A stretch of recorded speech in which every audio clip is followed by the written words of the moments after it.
compañeros trabajadores.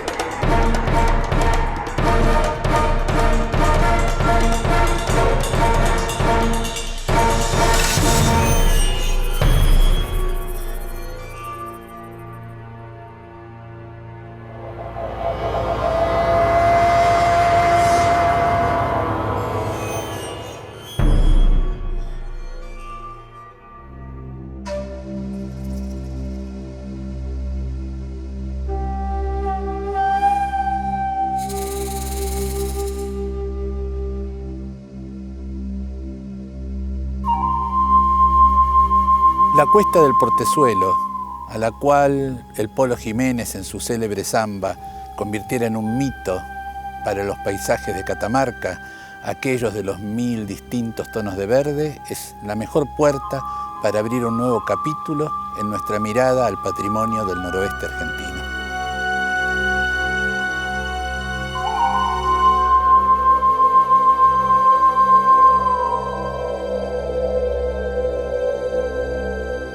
Los pobladores originarios de Catamarca fueron esa gran etnia conocida históricamente con el nombre de Diaguita, y más apropiadamente la parcialidad calchaquí. Precisamente del quechua viene la palabra que da nombre a la actual provincia y cuyo significado sería fortaleza en la falda.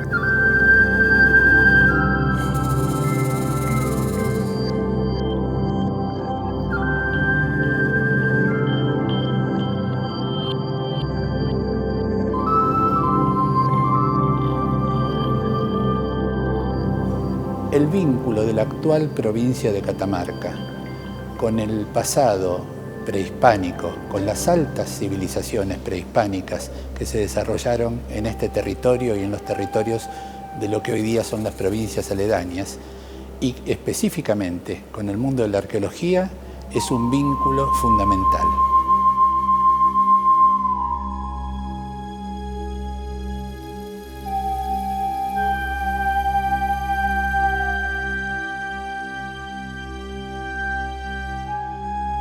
El Museo Arqueológico Adán Quiroga conserva alrededor de 7000 piezas arqueológicas de toda la región de Catamarca y tenemos la posibilidad de mostrarlas en este museo. Dentro de lo que son las culturas más importantes, se puede nombrar a Condorhuasi, dentro de las más características del periodo temprano, la cultura lamito y la cultura candelaria. Para el periodo medio, que hablamos a partir del 600 después de Cristo, la cultura más importante o de integración regional que se le llama a la cultura aguada, que bueno, ha sido caracterizada en diferentes regiones como Ambato, Portezuelo, Hualfín. Y para el periodo final, que sería el periodo tardío, tenemos a las culturas Santa María y la cultura Belén. Terminando ya la llegada de los incas en 1430, con algunos aríbalos y aribaloides, que serían las piezas más representativas de esta cultura, y finalizando en 1530 con la cultura hispano-indígena, donde por supuesto tenemos varias evidencias de lo que sería el contacto entre estas dos culturas.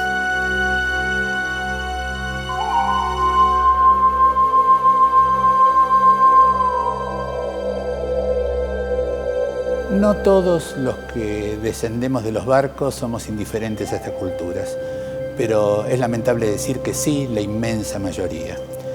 Las grandes poblaciones urbanas de Buenos Aires tienen un profundo desconocimiento, una profunda ignorancia que linda con el desprecio respecto de toda esta de todo este maravilloso pasado prehispánico. Seguramente parte de este prejuicio es simple y llana ignorancia. De todos modos, el ignorar culturas de esta importancia implica realmente el borrar toda una parte de nuestra memoria histórica, que no le pertenece solamente a los pueblos originarios. Los pueblos originarios, de algún modo, son los continuadores de toda esta saga. Pero muchas veces, aún los descendientes de estos pueblos, sobre todo cuando han migrado a las grandes ciudades, cuando han sido embrutecidos por la educación eurocéntrica que se dicta y que se sigue dictando en gran parte de nuestra enseñanza primaria, secundaria y universitaria, se sienten ajenos o de algún modo temerosos de demostrar que estas raíces están en su sangre. Porque de algún modo la agresión, que significa la negación, es siempre muy grande.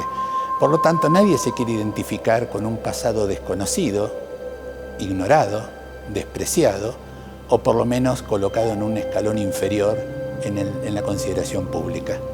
Esto es uno de los grandes débitos culturales de la Argentina. Y a mí me parece que en este sentido Catamarca, para todos aquellos que son ignorantes de este pasado, pero que tienen al mismo tiempo deseos de adentrarse y de conocer acerca de este mundo, es un punto de partida realmente insoslayable.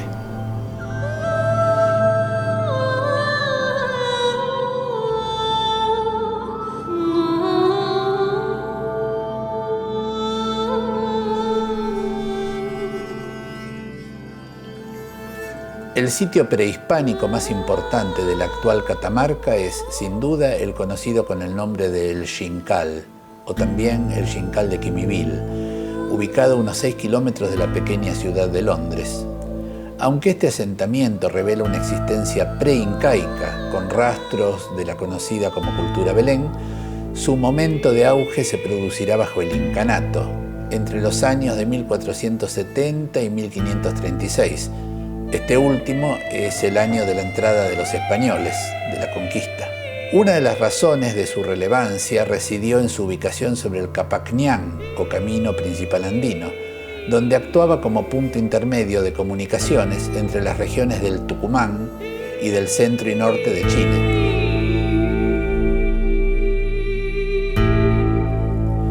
El material predominante en el Xincal es la piedra, como puede observarse en restos de murallas y en las pircas de depósitos o colcas de las grandes viviendas comunales, también conocidas como caliancas, y de los antiguos talleres. Tras la entrada de los españoles con Diego de Almagro, justamente en el año 1536, se produjo un paulatino despoblamiento de este sitio prehispánico, cuyo espacio más significativo es hasta hoy una gran plaza central.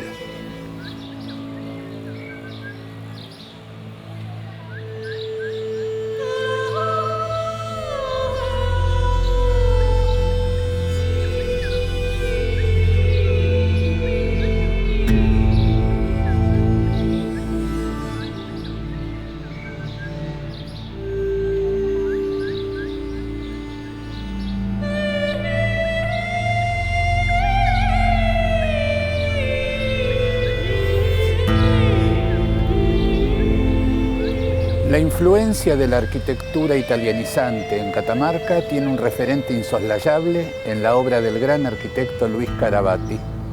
Este gran arquitecto italiano, formado en la Academia de Brera de Milán, va a dejar una obra de valor incalculable en la provincia y fundamentalmente en su capital, en San Fernando del Valle de Catamarca. Carabatti va a tocar prácticamente todas las temáticas arquitectónicas de la época.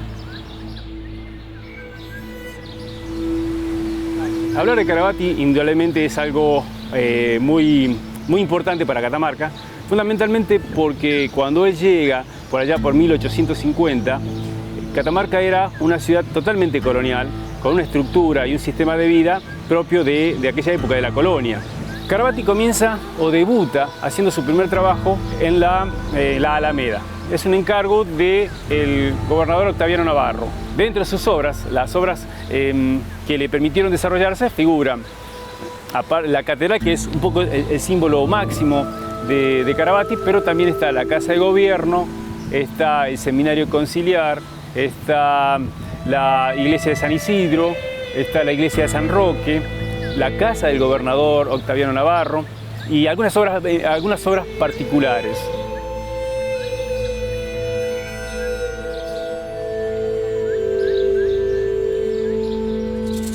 Su obra civil más importante será la bellísima Casa de Gobierno, de un academicismo italianizante realmente estupendo, y de la cual el célebre científico alemán Burmeister, a su paso por la provincia, dijera que era un edificio capaz de engalanar cualquier capital europea por la armonía y la belleza de sus proporciones. Luis Carabatti va a levantar muchas de las iglesias más importantes de la provincia, pero sin duda la Catedral Basílica de Nuestra Señora del Valle, la Catedral de Catamarca, es su obra más importante en este campo.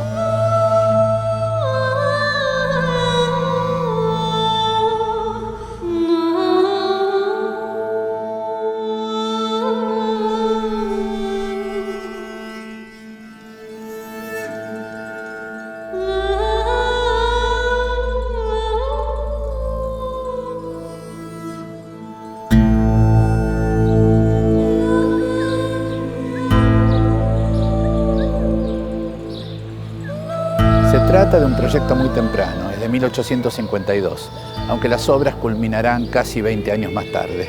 Estamos hablando de una de las catedrales más espléndidas del noroeste argentino. Estamos hablando también de proporciones espléndidas, de un sentido de la armonía, del equilibrio que se visualiza en una fachada en la cual la parte central, formando un atrio de poca profundidad, se adelanta y muestra la magnificencia de columnas y pilastras de estilo corintio. Todo el conjunto está coronado por un par de torres que están ornamentadas con esos azulejos provenientes de Francia, conocidos como pas de Calais, que le dan también un signo de distinción muy especial. Indudablemente, para el catamarqueño, hablar de Carabati en estos últimos tiempos ha sido todo un redescubrimiento. Hace 110 años que falleció, hace 150 años prácticamente que comenzó su obra. Carabati pasó desapercibido durante mucho tiempo. Fueron muy pocos los que realmente se preocuparon en conocer su obra, en revalorizarla. Por suerte, hoy nos encontramos con una revalorización, con un redescubrimiento. Y eso hace que el catamarqueño comience a valorar a ese arquitecto, a ese italiano que llegó y que le dio forma a la ciudad.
Al fondo del paisaje magnífico donde estamos situados se ve la ciudad de San Fernando del Valle de Catamarca, fundada por Fernando de Mendoza y Mate de Luna en 1683. La actual capital de la provincia, asentada en el Valle Central, no es la primer población que la conquista española va a establecer en este territorio.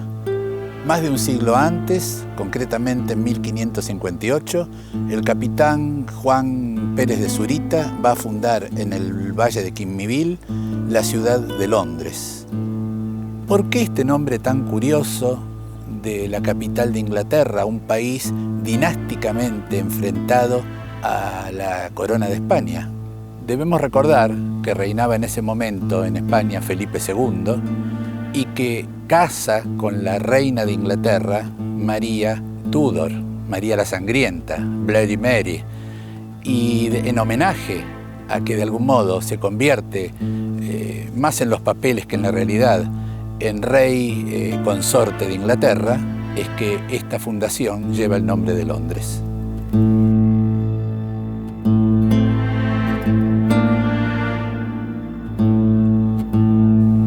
Aunque los valles catamarqueños no son la única región de nuestro noroeste en la que podemos encontrar la ancestral tradición americana de las arquitecturas de tierra, es en ellos donde se desarrolla la llamada Ruta del Adobe, con relevantes ejemplos en las localidades de Tinogasta o Fiambalá.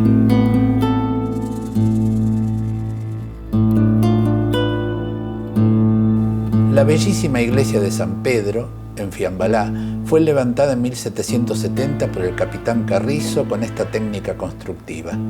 Posee una sola nave, con un coro de madera abierto hacia la misma, y atesora imaginería y pinturas del período colonial. La iglesia se ubica dentro de un recinto cercado por un muro bajo, exhibiendo un ingreso con un arco cobijo, valorizado por pilastras y una sencilla cornisa curva.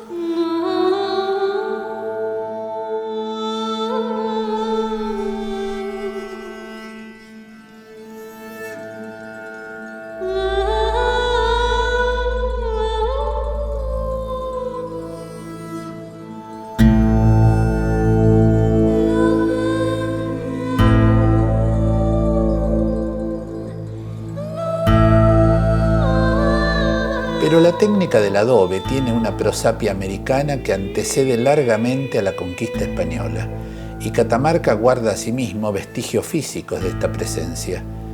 Ellos afloran en las ruinas precolombinas de Guatungasta, en la quebrada de la Troya.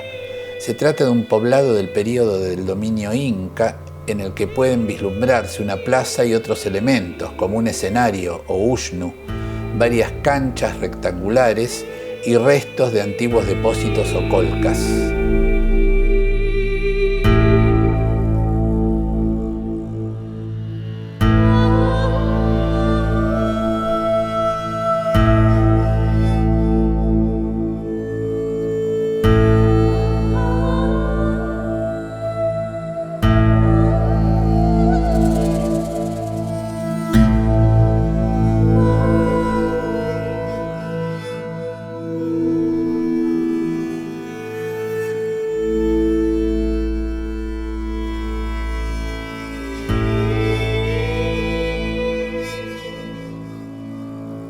Estamos en el interior de esta hostería en construcción, aquí en Fiambalá, y como un ejemplo de la arquitectura de tierra, la arquitectura de adobe, un ejemplo de su actualidad, de que está absolutamente vivo en estas comunidades. Aquí en Fiambalá se han construido una serie de edificios destinados al turismo, como esta hostería, donde se ve la técnica contemporánea, que es la incorporación de una estructura de hormigón armado independiente, y el mampuesto de adobe se usa como paramento de cierre exclusivamente. Se hace una junta también del mismo mortero de aproximadamente 1,5 centímetros, no más que eso. La estructura del techo son vigas, rollizos de madera de álamo, y sobre eso el cañizo, cañas, la caña de Castilla atada con finos alambres.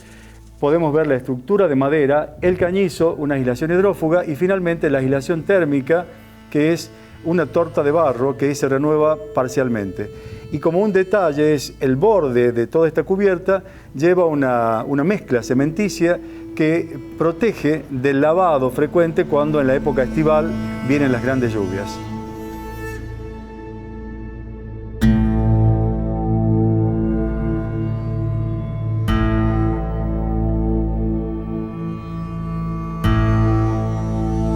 Bueno, este es el acopio de la caña en su estado natural. Así se corta del cañaveral, se deja secar y llega acá al costado de la obra. Este es un fragmento de uno de los cañizos que se usan para las cubiertas. Las cañas, acá se ve el ensamble. Aquí vemos cómo la caña, que es hueca, tiene un extremo de mayor diámetro y aquí se ensambla para darle continuidad al ancho que uno desee. Y además está la técnica de cómo se cose. Se pone un alambre más grueso en la parte inferior que sirve como tensor además para darle una estructura, y este alambre fino que sirve para ir atando cada una de las cañas. Bueno, acá hice como una selección de los materiales regionales. Aquí en mi provincia, Catamarca, en la zona de la precordillera andina, hay canteras de unas lajas de colores exquisitos. Acá tenemos una que tiene tintes violáceos, un azul, y las piedras, estas se pueden usar como mampostería con una mezcla cementicia de asiento o simplemente pircadas, es decir, se van buscando caras, se cortan piedras, se van calzando sin ningún tipo de mezcla de asiento. Esta es la pirca, que es una tecnología que hemos heredado de los aborígenes. El adobe, 40 por 20 y por 12 o 13 de espesor. Este es el adobe tradicional, el adobe moldeado artesanalmente, mezcla de barro, de arcilla, este suelo arenoso, medanoso, típico de esta zona del río Baucán, y la paja agregada acá, que como hablábamos, se agrega para darle una textura interior, una resistencia interior que evita la microfisuración cuando se seca.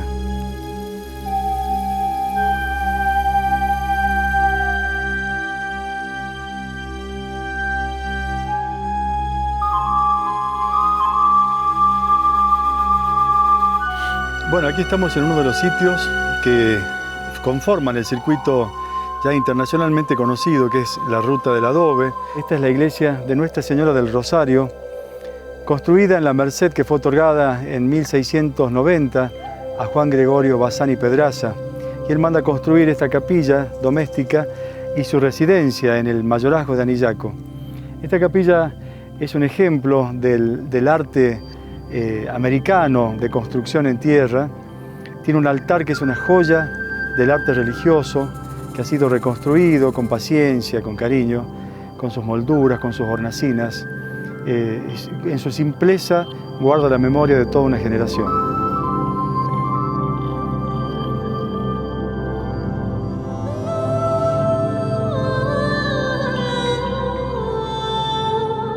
Martina y Manuela Ciaris llegaron desde Chuquisaca a comienzos del siglo XVIII.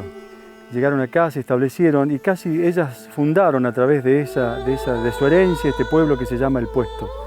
Más de 3 generaciones pasaron y aún se conserva este conjunto residencial, familiar, con el típico oratorio como tenían todas las casonas de esa época. La Virgen del Rosario está ahí adentro y ha recibido durante siglos oraciones y guarda la espiritualidad de todo un pueblo. Y esta frondosa vegetación de añejos, algarrobos, de árboles frutales que rodean y le dan el marco verde. Un paisaje cultural aquí en este conjunto residencial y productivo que termina en este bellísimo oratorio de los Orquera, en El Puesto. Aquí vivió mi madre, aquí vive mi tía Rosa, en la familia Orquera.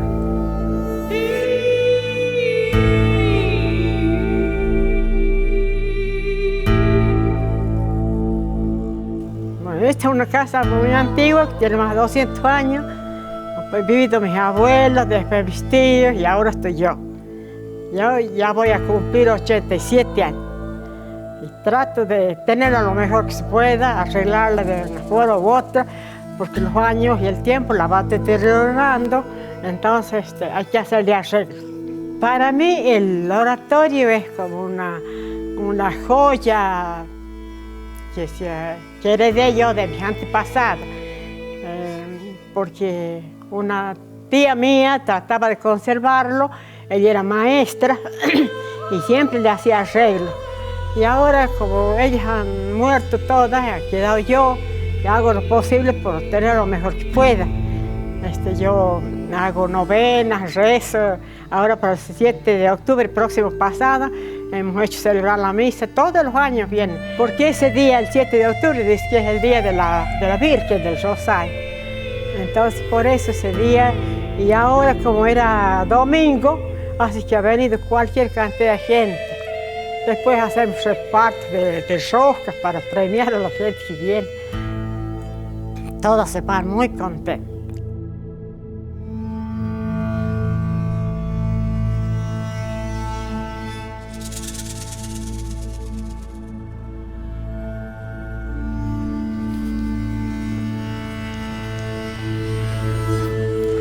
Esta es la iglesia de Nuestra Señora de Andacollo, aquí en la falda del Puesto, otro de los sitios importantísimos en esta ruta del adobe catamarqueña.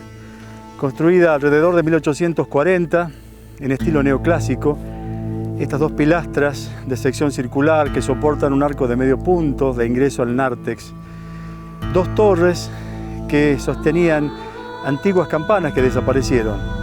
Estaba totalmente destruida por un sismo y ha sido reconstruida durante las tareas de restauración, conservación, consolidación. Guarda en su interior una antigua imagen de Nuestra Señora del Andacollo, venida desde Chile. Estas obras de la arquitectura de tierra aquí en Catamarca son un ejemplo de este nuevo concepto del paisaje cultural, de esta interacción entre el hombre y su entorno, donde la arquitectura se integra al paisaje sin agredirlo, se integra naturalmente. En definitiva, esta es la síntesis del concepto de paisaje cultural, donde la tierra misma se vuelve arquitectura.